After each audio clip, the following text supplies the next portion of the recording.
राज्यात उन्हाचा कडाका वाढत असतानाच आता अवकाळी पावसाने धुमाकूळ घालायला सुरुवात केली आहे। नांदेड जिल्ह्याला काल रात्री अवकाळी पावसाने अक्षरशः झोडपून काढलंय।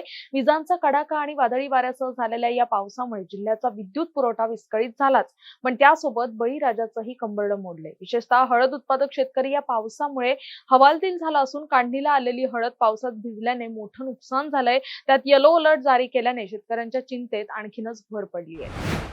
तुमचं नाव काय आहे आणि किती एकर मध्ये तुम्ही हळद घेतली होती आणि काय नुकसान झालेलं आहे काय सांगा?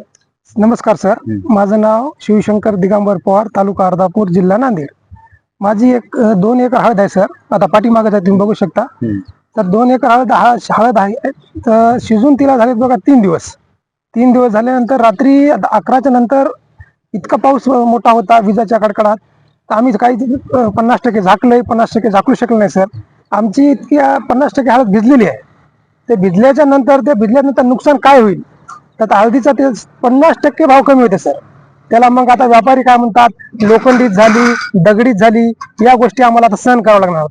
तर सरकारला आता आमच्या शासनाला आमची एक विनंती आहे सर, की बाबा तहसीलच्या मार्फत अधिकारी, मंडळ अधिकारी म्हणा, हे कोणते सगळे जे अधिकारी आहेत, तलाठी साहेब, यांनी आमच्या स्पॉटवर डायरेक्ट येऊन पाहणी करावं। पाहणी केल्याच्या नंतर जे काय आहे ते नुकसान भरपाई तर द्यावाच लागेल ना। इकडे आमचा टाळकी आहे सर, 1 एकर, तर माझं हायब्रिड आहे। हायब्रिडचं अक्षरशः असं हायब्रिडचं नुकसान झालं सर। ते कंस असतात ना, जमिनीला टेकल्याच्या नंतर त्याला मोड फुटणं चालू होईल। मग सगळ्या गोष्टी सहन करावं लागेल। आता निसर्गाला तर इलाज नाही, निसर्गाचा तर विषय नाही। मग निसर्ग जरी कोपला तरी सरकारनं कोपू नये, ही आमची विनंती आहे। एवढं बोलून मी थांबतो।